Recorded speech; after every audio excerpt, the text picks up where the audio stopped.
Bonjour à toutes et à tous. Écoutez, aujourd'hui on innove. C'est la première fois que vous ne me voyez pas tout seul à l'écran.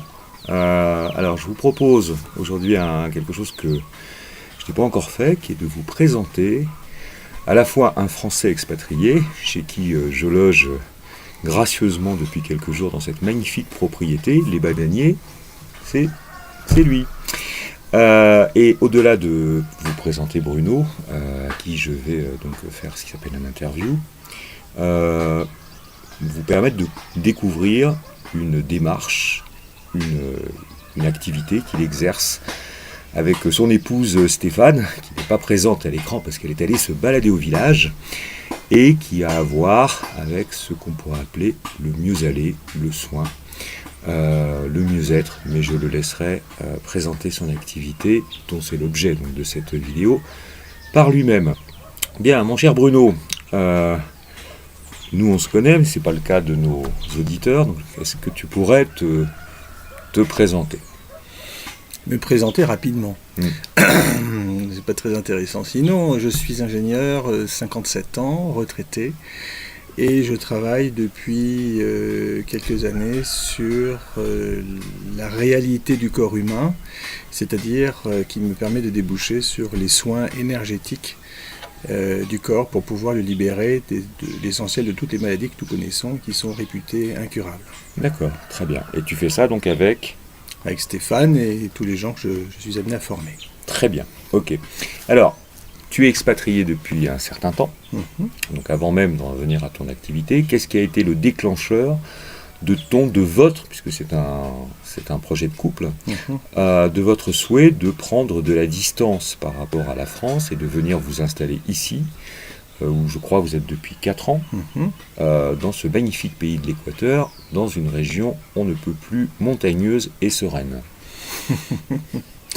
Bien, écoute, la première chose, on ne peut pas expliquer très facilement la raison pour laquelle on s'expatrie à 13 000 km de son pays natal. Comme ceci, très facilement, disons que ça s'opère en 2 étapes. La première étape, c'est la prise de conscience de ce qu'on appelle le conspirationnisme, que ça plaise ou que ça plaise pas aux gens.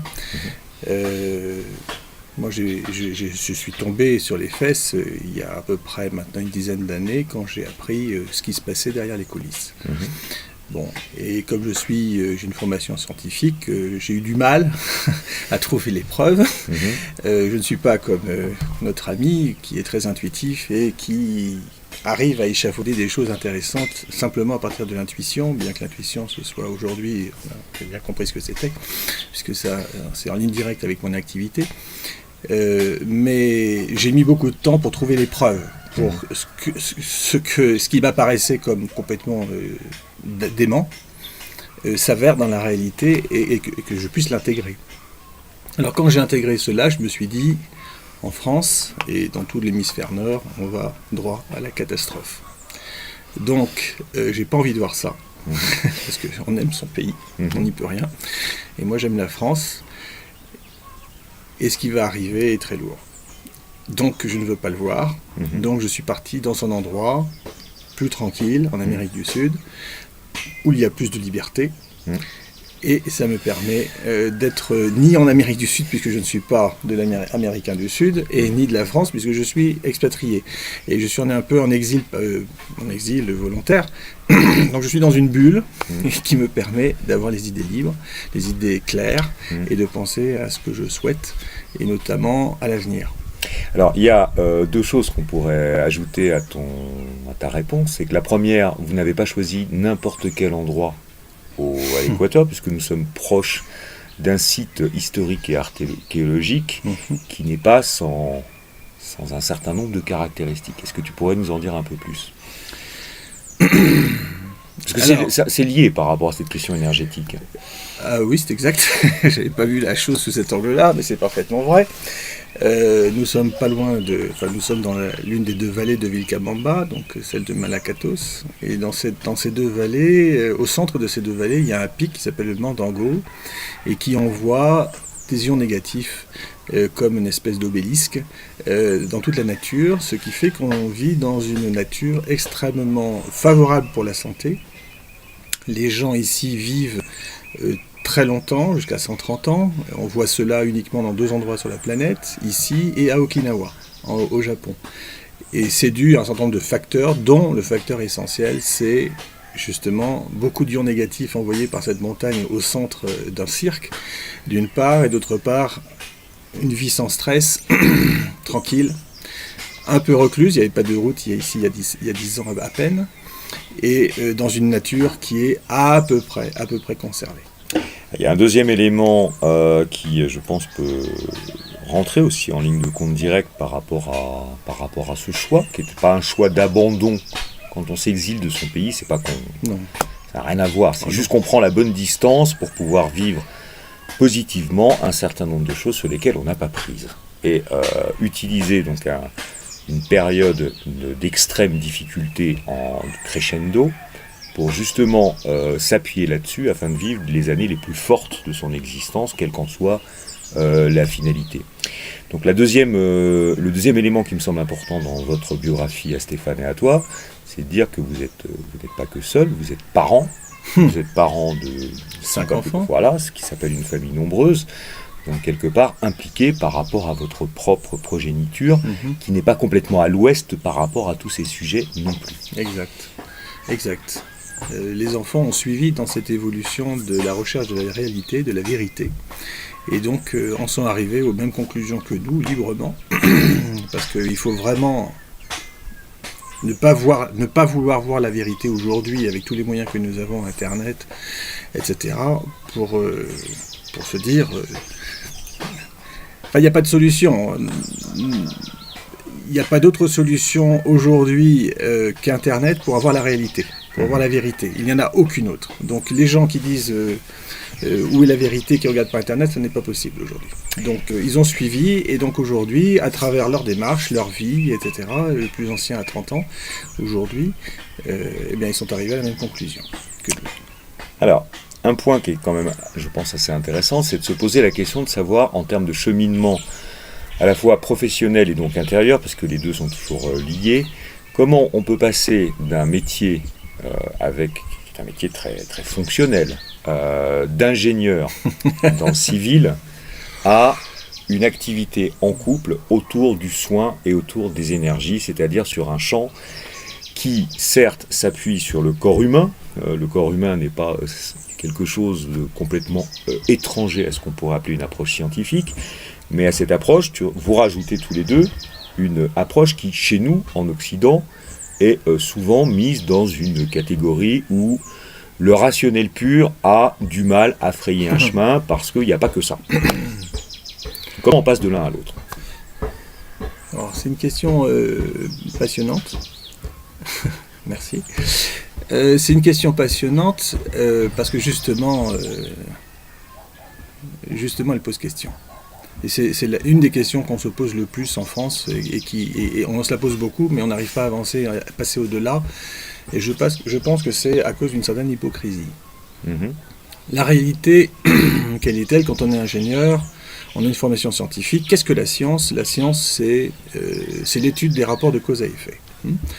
Quand vous avez une pomme dite de Newton qui tombe chaque fois qu'on la lâche, et au bout d'1 million de fois qu'on fait l'expérience, on dit, bon, il y a une attraction terrestre, on va s'y intéresser, on va faire des équations, on va trouver grâce aux mathématiques des liens mathématiques qui permettent de jouer sur les rapports de cause à effet entre le lâcher de la pomme et puis la pomme se rapproche de la Terre.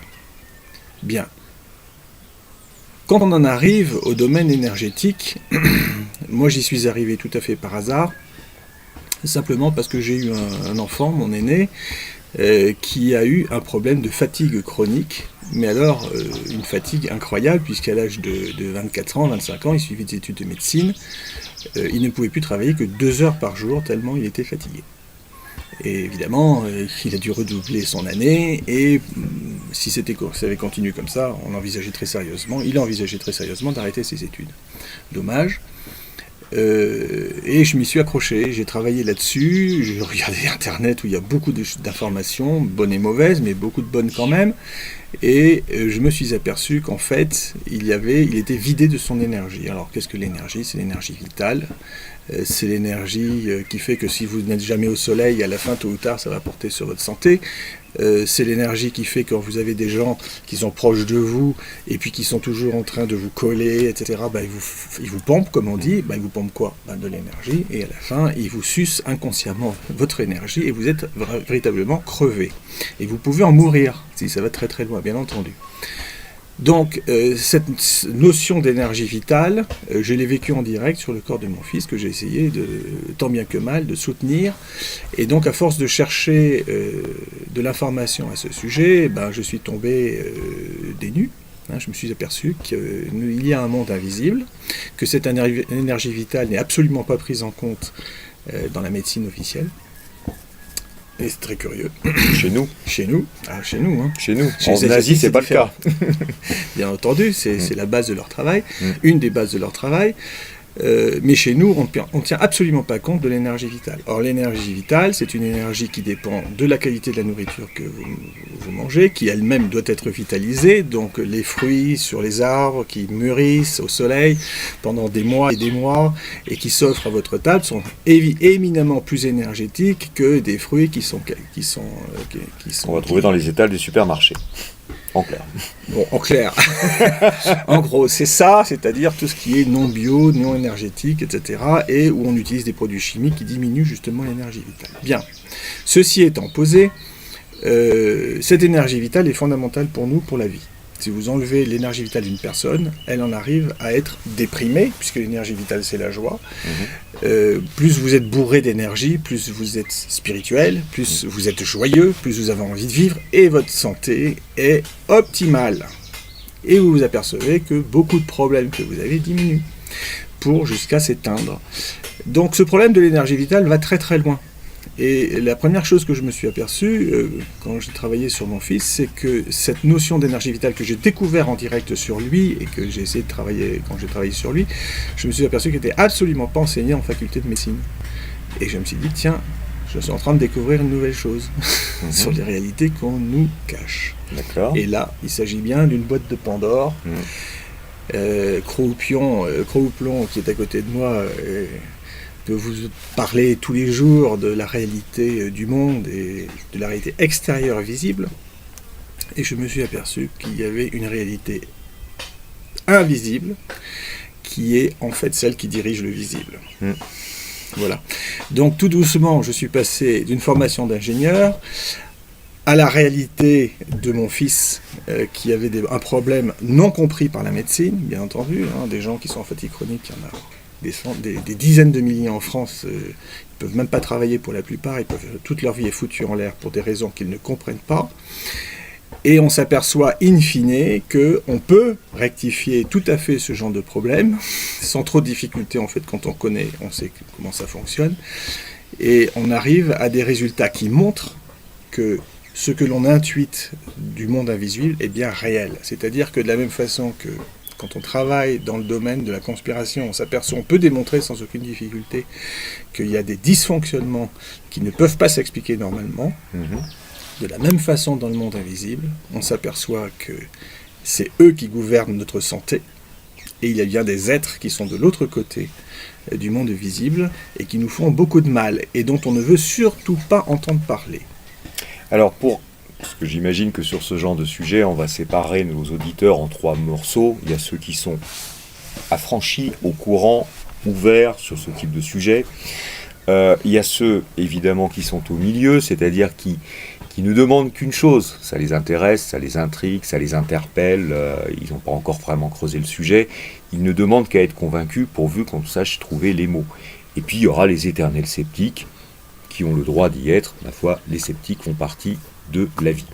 Alors, ce que je te propose, c'est que tu nous prennes un premier cas simple de quelqu'un que Stéphane et toi avez eu donc à soigner. Je pense que le terme soigner est juste.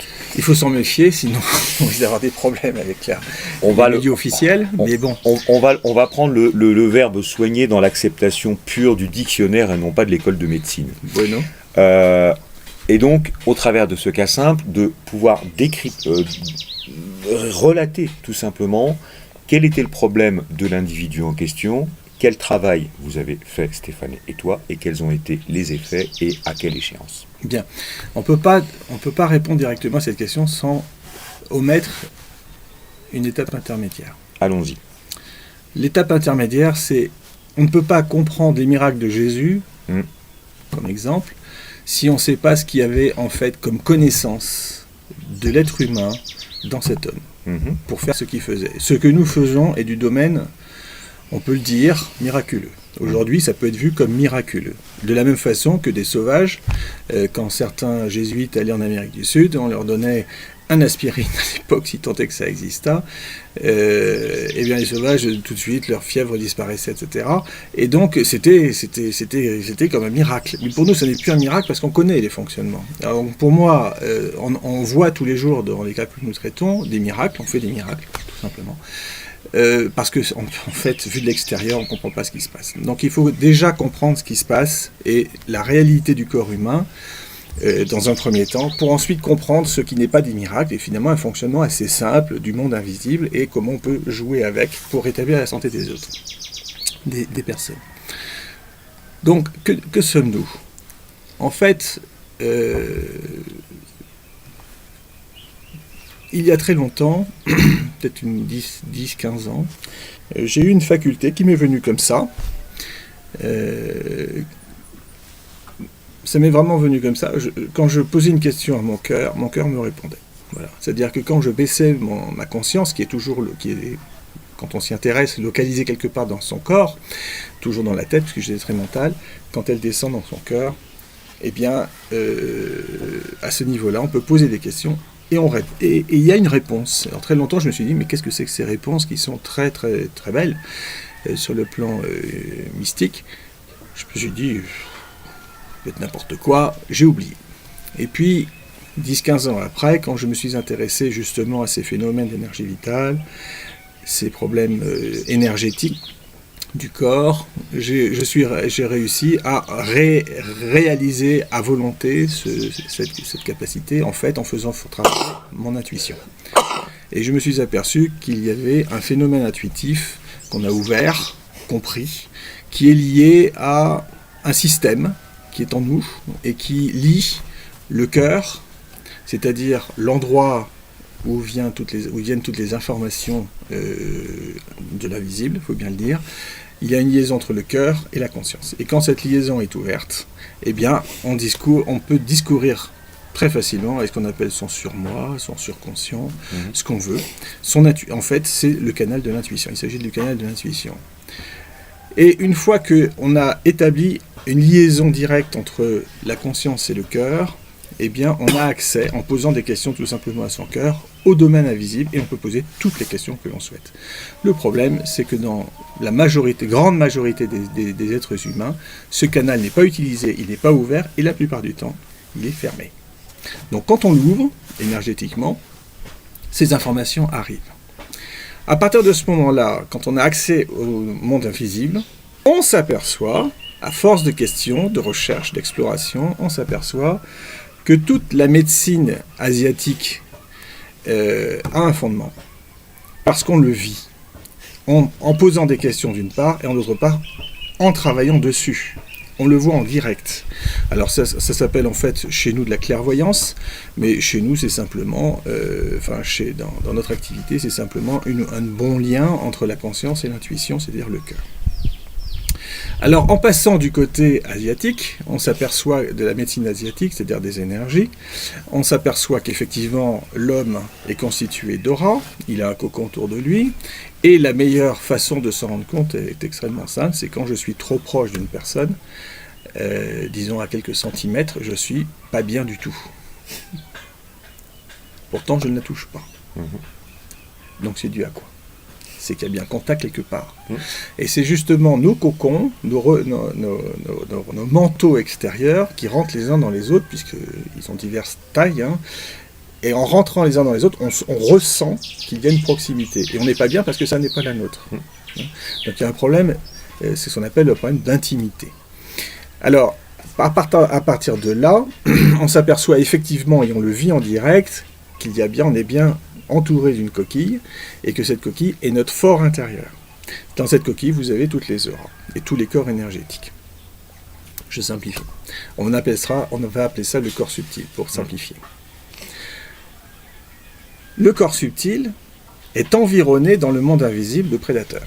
Alors c'est comme ici, si vous laissez n'importe quoi, un cadavre d'animal pourrir, vous aurez plein de bêtes dessus, des prédateurs qui vont arriver, etc. Eh bien nous sommes comme des animaux morts à l'extérieur, et les prédateurs viennent nous voir et viennent nous sucer notre fameuse énergie vitale. Et comme on ignore largement ce domaine en Occident, on est victime des plus graves maladies. Voilà. C'est aussi simple que ça. Quand on vous aspire votre énergie vitale sur un organe, ça peut devenir un cancer. C'est aussi simple que ça. Donc, si vous voulez rectifier une maladie dite grave, tout simplement parce qu'on ignore ce domaine, donc on ne sait pas comment le circonscrire, eh bien, il faut rentrer dans la médecine énergétique. Je pourrais presque faire une petite parenthèse pour essayer surtout de ne pas larguer, aider les gens à rester sur ce sujet qui peut sembler être assez éloigné d'un certain nombre de savoirs de certains de nos auditeurs, en prenant un exemple tout simple que j'expérimente comme énormément d'autres francophones, qui est le fait de la présence d'un chat. Le chat est un animal tout à fait particulier qui, pour un certain nombre d'entre eux, ressent ces énergies. Ça, on le voit. On est capable de voir, tu as vu Light en situation depuis une bonne dizaine de jours, qui parfois se met à bloquer et à fixer un point dans une pièce. Quand un chat se met à bloquer et à fixer un point sur une pièce sur son propre territoire, il agit comme le gardien de ce territoire, c'est-à-dire qu'il sent qu'il y a une énergie, et cette énergie, il va la tenir à distance. Cette énergie prédatrice à laquelle tu fais référence. Et on voit également, ça je pense que les propriétaires nombreux et amoureux des chats comme moi peuvent l'expérimenter dans leur vie quotidienne avec leur animal de compagnie. Lorsque nous avons un mâle qui est caractérisé et qui est localisé dans un endroit particulier du corps, le chat de lui-même vient aspirer ce mâle, c'est-à-dire qu'il se positionne physiquement. Si vous avez par exemple mal au cœur, votre chat viendra se positionner sur votre cœur ou sur votre ventre afin de pouvoir aspirer votre mâle. Et donc le chat, qui est un animal hautement spirituel, qui était tout à fait adulé par les Égyptiens de l'ancienne Égypte, c'était pas par hasard, ainsi que par d'autres civilisations anciennes, est un animal qui a ce pouvoir de communication et de travail propre sur les énergies. On sait que les chats ne voient pas très clair, mais ils ressentent énormément. Et nous savons probablement 10%, pas davantage. Il y a un très bon bouquin qui est sorti il y a une quinzaine d'années aux éditions Odile Jacob, que je ne puis que vous recommander sur le sujet, qui s'appelle La psychologie des chats, qui est un sacré pavé, où on apprend énormément de choses sur nos petits greffiers, et également que sur eux, nous savons à peu près au maximum 10% de ce qu'ils peuvent avoir dans le crâne. Je te redonne la parole, cette fois-ci pour tâcher, alors au travers d'un exemple simple, pour que on essaye de trouver une matérialisation en fait de, voilà, concrètement. Alors concrètement, d'abord je vais rebondir sur le chat, puisqu'on y est. Le chat, il est comme nous, il a une âme, et justement, cette âme est grosso modo à l'intérieur de ce fameux cocon. Et donc il a la capacité de détecter le monde invisible plus facilement que nous, parce qu'il n'a pas de conscience, donc il n'est pas freiné par sa conscience pour descendre dans son cœur, il est en permanence dans son cœur comme tous les animaux, donc ils ont une perception très particulière et très fine du monde invisible, eux. Ça c'est le premier point. Deuxième point, la deuxième caractéristique de cette âme dont les êtres sont quasiment tous dotés, je n'exclus absolument rien, et de ce champ, eh bien, c'est d'émettre de l'énergie vitale. Et cette énergie vitale va permettre d'aider les gens qui ont des difficultés éventuellement. C'est pour ça que des chats peuvent s'installer près sur vos genoux quand vous êtes malheureux. Ils vont vous redonner de l'énergie vitale qui va vous aider à être plus heureux. C'est pour ça que les gens aiment être à côté d'animaux familiers. C'est pour en fait bénéficier de leur énergie vitale qui vient sur vous naturellement et qui vous remplit d'aise. Sinon, vous n'auriez pas d'animaux familiers. Alors, un exemple, en fait, il y en a tellement qu'on ne sait plus où taper de la tête, mais ça rejoint la première question que tu poses, c'est-à-dire comment un ingénieur peut peut finalement rentrer dans ce domaine hautement ésotérique, pour le coup, occulte, puisque c'est caché, c'est le domaine caché, et qu'il n'a absolument aucune raison d'être caché, eh bien c'est justement les résultats qui sont systématiques. Alors, un ingénieur a besoin de résultats, et moi je n'ai que ça. Donc je ne peux pas douter de ce que je fais. Alors, je les ai dans les domaines de maladie mentale, je les ai dans les domaines de relations avec les animaux, je les ai dans le domaine des relations avec la reconstitution de tissus, même pour les cancers en phase avancée, ou même stade 4. Je les ai dans tous les domaines. Les vérifications, je peux vérifier immédiatement que je ne me trompe pas, parce que chaque fois que j'opère quelque chose à travers une âme, eh bien, le résultat, il est quasiment en direct, en même temps. Tout se passe en même temps. C'est ainsi qu'on arrive à soigner des gens en direct. On arrive à des gens qui ont les plus grandes douleurs, on arrive à les régler à distance, sans aucune difficulté, simplement en travaillant sur leur âme. Oui, parce que, petite parenthèse qui a sa petite importance, effectivement, comme vous êtes isolé à quelques milliers de kilomètres de gens qui découvrent ton activité, ces soins, vous les pratiquez au travers de Skype. Oui, parce que en fait, l'âme ne connaît pas la distance. Voilà. C'est pour ça qu'une femme dont un enfant vient d'avoir un malheur va se réveiller à 3h du matin en disant « Mon enfant a eu un malheur ». Ce qui veut dire que tu peux avoir actuellement, ou avant ou après, des gens qui aujourd'hui sont dans un hôpital et qui, au moyen de Skype, font, en parallèle de ce que fait la médecine traditionnelle, font des séances hebdomadaires avec vous. Absolument, parce que justement, l'intérêt, c'est que comme l'âme ne connaît pas la distance, on peut être en communication d'âme à âme en permanence, et sans aucun problème. 13 000 km, absolument rien, même des milliards de kilomètres ne sont rien pour l'âme. Alors, je vais prendre l'exemple, pour te le demander de le développer, qui est un exemple tout à fait simple, basique. Là, on n'est pas sur de la maladie grave dégénérative ou sur un cancer. Mais sur quelque chose de plus anodin. Tu as une jeune voisine équatorienne que nous avons croisée il y a quelque temps et qui à un moment est venue te voir, où tu en as parlé, enfin vous lui en avez parlé, et en tout cas elle avait un problème, elle est passée par vos mains, ça s'est résolu tout de suite. Est-ce que tu peux nous parler de ce cas-là ? Qu'est-ce qui s'est passé ? Si tu veux, c'est un cas qui s'est réglé en 30 minutes, c'est assez simple. Assez illustratif aussi, sa mère est venue amener sa fille qui avait 11 ans et qui avait mal en permanence au pied sans savoir pourquoi, donc c'est quand même un bon handicap pour une enfant de tout le monde, de ne pas pouvoir marcher à souhait. Alors, la dame est venue, alors évidemment, les Équatoriens, moins que les Français, sont ouverts à ce genre de choses, mais enfin, comme c'était une famille d'amis, elle est quand même venue avec sa fille, on ne sait jamais, ça peut fonctionner, puisque chez les médecins, il s'agissait de mettre une prothèse, qui n'aurait réglé d'ailleurs absolument rien au problème, à l'origine du problème. Et en analysant ce phénomène, ce qui se passait, très vite on a vu que cette fille avait un prédateur qui lui aspirait l'énergie de son cocon qui était en dessous de ses pieds.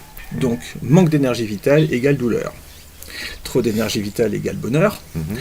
Et donc, ça venait simplement de là. Donc, on a effacé très simplement le prédateur. Et comme par hasard, la fille, je lui ai demandé de se mettre debout. Comme Jésus a dit, lève-toi et marche. Moi, je lui ai dit, lève-toi et marche. Et la fille s'est mise debout et elle n'avait plus mal. Voilà. Mais pour nous, pour l'extérieur, pour la dame, c'était un miracle. Pour nous, c'est une simple basique. Application. C'est complètement basique. C'est complètement basique. Et tout ce que l'on fait a cette... tous les gens que l'on prenne, et notamment lors de la première session, même ensuite, sont complètement ébahis par les résultats à distance que l'on a, simplement sans aucun intermédiaire et sans appeler un quelconque esprit, un quelconque Dieu. Ça se fait de la façon la plus naturelle qui soit. Alors, je suis passé par vos mains. Je ne vais pas vous raconter comment ça s'est passé, sur quoi on a traité, mais en tout cas, le fait de l'avoir vécu me permet d'abord de valider ce qui a été dit au préalable, c'est-à-dire que là, je ne suis pas dans la théorie, je suis dans la pratique. Deuxième chose, puisque je l'ai vécu également, vous avez, Stéphane et toi, 2 rôles particuliers tout à fait complémentaires. Est-ce que tu peux nous en dire un mot ? Merci de poser la question. La recherche, nous en sommes, nous, à travailler sur l'origine de chaque problème médical. Nous ne sommes pas là pour soulager le problème, ce qu'on sait faire aussi. On est là pour trouver l'origine et l'éradiquer. Pour ce faire, on a besoin quand même d'un processus intellectuel qui n'est pas vraiment compatible avec le processus intuitif. Le processus intuitif permet de rechercher l'information dans le monde invisible. Donc ça, il est vraiment souhaitable, surtout dans le domaine de la recherche et de l'exploration, de le confier à une personne, quelle qu'elle soit. Tout le monde est capable de le faire, il suffit simplement de nettoyer son canal et d'avoir une petite formation. Et d'un autre côté, une partie intellectuelle qui va, elle, par simplement un examen des problèmes et des recherches de cause à effet, va permettre de déterminer quelle est l'origine exactement du problème, où est-il localisé et comment le régler. Donc ces deux parties étant sensiblement différentes, il est très difficile à une personne de faire les deux. Mais un dénommé Jésus savait certainement le faire. D'accord. Voilà. Donc je travaille, moi, avec une personne, en l'occurrence aujourd'hui c'est mon épouse actuellement, je travaille avec une personne, cette personne m'écoute, va dans son cœur, voit ce qui se passe dans le monde invisible, et ainsi je communique avec le monde invisible, et la personne, le sujet, elle, est à côté, n'a rien à faire, simplement nous on communique avec son âme, et on regarde, on explore, un peu comme un médecin, mais dans le monde invisible, comment elle va, et comment ses corps énergétiques vont. Et à partir de ce moment-là, on prend des bonnes décisions, et on règle l'origine du problème, et ça peut prendre 1, 2, 3, mais ça va jusqu'à 5, 6, 7, 8 séances pour des cas très lourds. D'accord. Alors, vous avez une chaîne YouTube, sauf erreur, oui. sur laquelle il y a quelques vidéos. Oui. Elles sont encore en ligne. Oui, toujours. Sur lesquelles les auditeurs peuvent, en y allant, assister à quelques-unes de ces séances qui sont filmées et qui donnent donc des exemples. Exact. Hein. Alors, on va donner, si tu permets, l'adresse de cette chaîne. Ça peut peut-être intéresser certains. Oui, elle s'appelle fdbbweb.com. Épelle, parce que tu sais que dans ce genre de situation... Alors, c'est Fafa, F comme Fafa, D comme Denise, BB comme Baby, donc fdbb web.com. D'accord, voilà. Ok. Alors, une des dernières questions qui me viennent à l'esprit. Alors, est-ce que vous faites ça pour de l'argent? Est-ce que ça se monnaie? Est-ce que ça se monnaie pas? Est-ce que ça se monnaie pas pour l'instant et ça le deviendra? Quelle est votre philosophie par rapport à tout ça? Alors ça, c'est une très bonne question parce que ça touche au fond du problème. C'est-à-dire que le fond du problème, là je reboucle sur le début de cette vidéo, Monsieur Cros-Houplon travaille sur la recherche de la vérité et l'exposition de la vérité et de la réalité pour que les gens puissent avancer dans leur recherche pour trouver leur propre voie. Par eux-mêmes. Par eux-mêmes. Vous en êtes sûrement rendu compte que c'est par vous-même et pas par lui qui n'est pas un bourreau. Il y en a qui comprennent toujours pas. Mais c'est pas grave, on redit. Bien. Pour ce qui me concerne, en fait, je fais la même chose, mais pour le domaine invisible. La réalité que nous avons pu vivre à travers nos explorations, nos recherches, qui dépassent de loin d'ailleurs la médecine, le domaine médical, vont jusqu'à aller contacter les âmes de ceux qui nous dirigent, pour discuter avec eux. Comme ces âmes ne sont pas au courant du tout de ces capacités qu'ils ont, ils se livrent.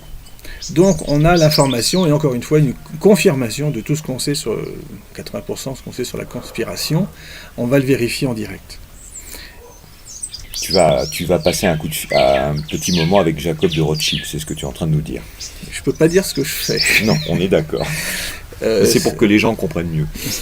Je peux pas dire ce que je fais publiquement, mais on a beaucoup d'informations. On a des informations qui sont extrêmement utiles pour voir ce qui se passe et dans quelles conditions on avance dans ce fameux établissement du nouvel ordre mondial dont tout le monde parle, mais quand il serait bon que les gens soient au courant du véritable programme qu'il y a derrière, parce qu'on parle beaucoup de cet avenir, mais on ne sait pas le programme qu'il y a derrière, c'est simplement 3 mots. C'est extrêmement grave pour les gens et pour les enfants, mais là je pense qu'il y a beaucoup de gens qui commencent à s'en rendre compte. Mais c'est bien pire encore que ce qu'ils imaginent. Bien, ceci étant posé, quel est l'objectif de ce que nous faisons?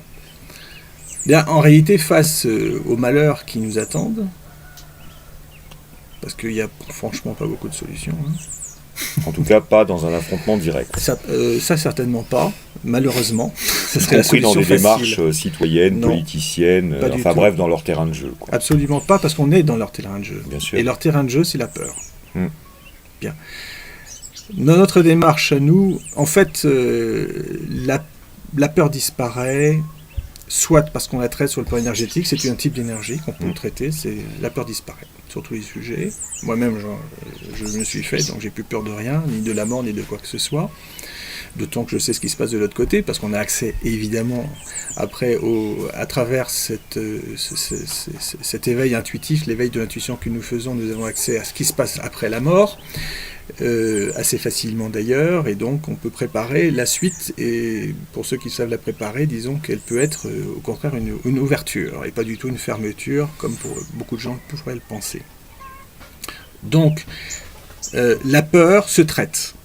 Et la peur se traite non seulement sur le plan énergétique, mais aussi sur le plan de la vérité. On n'a peur que des choses qui ne sont pas dites, on n'a peur que de l'inconnu. Une fois qu'on connaît, on a toutes les capacités pour réagir. Donc, le véritable domaine qui m'intéresse à travers la médecine est intéressant parce que ça permet de valider et de montrer en direct aux gens qui bénéficient en direct du bienfait de ce que nous faisons en énergie, dans le domaine énergétique. C'est ce qui nous permet de dire le domaine énergétique existe, puisque vous le vivez, vous en ressentez les effets, et tout ce qui va avec aussi, c'est-à-dire toute la recherche du monde invisible, tout ce que l'on connaît sur le monde invisible. Et ce que l'on connaît sur le monde invisible, c'est la chose suivante.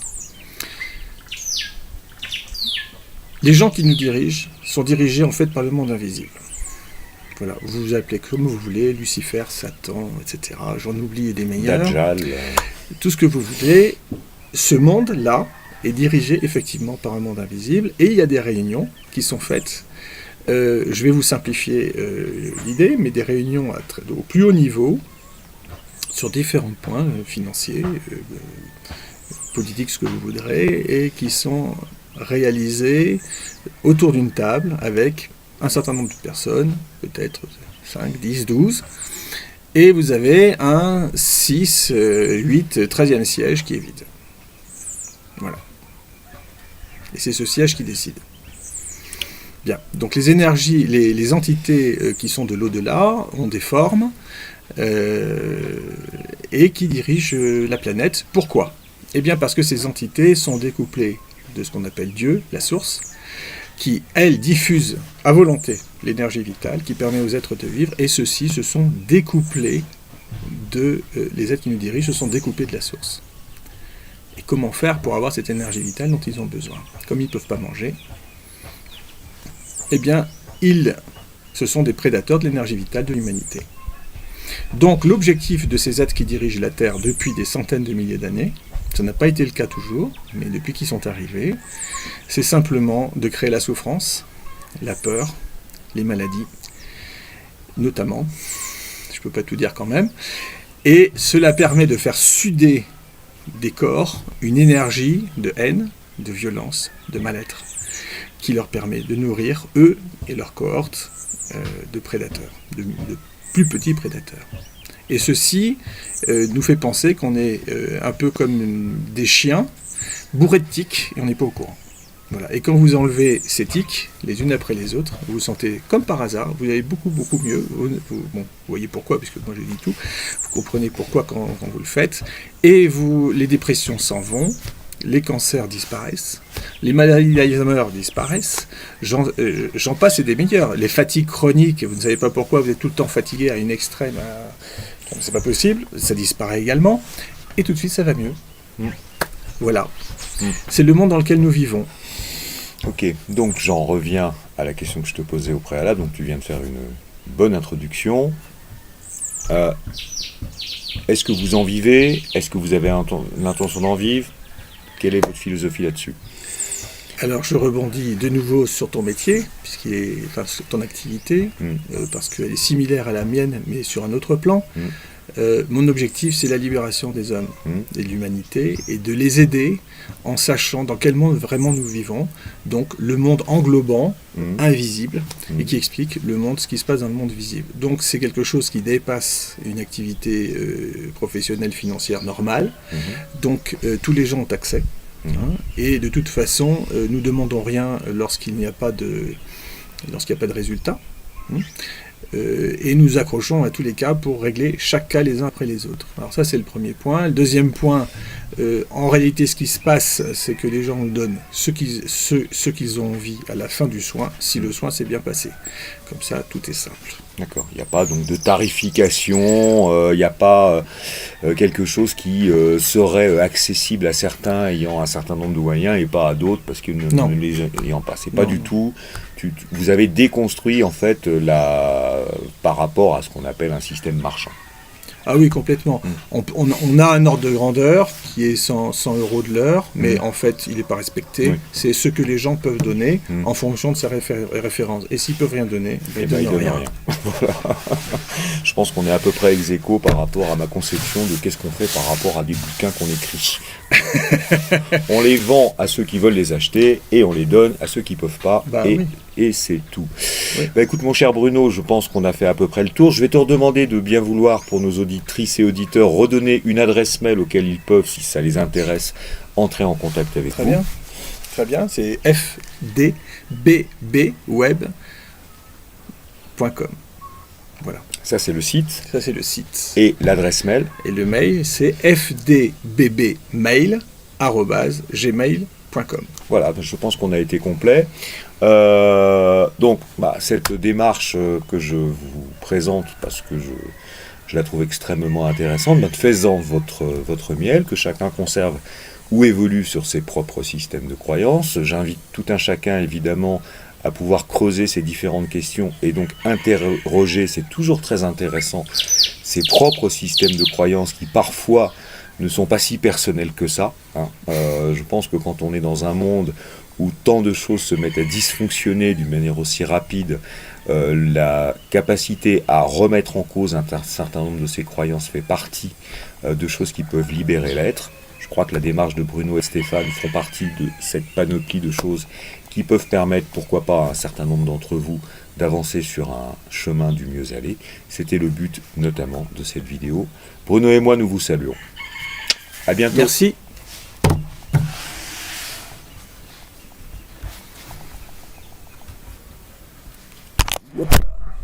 Et ben voilà ce qui s'appelle.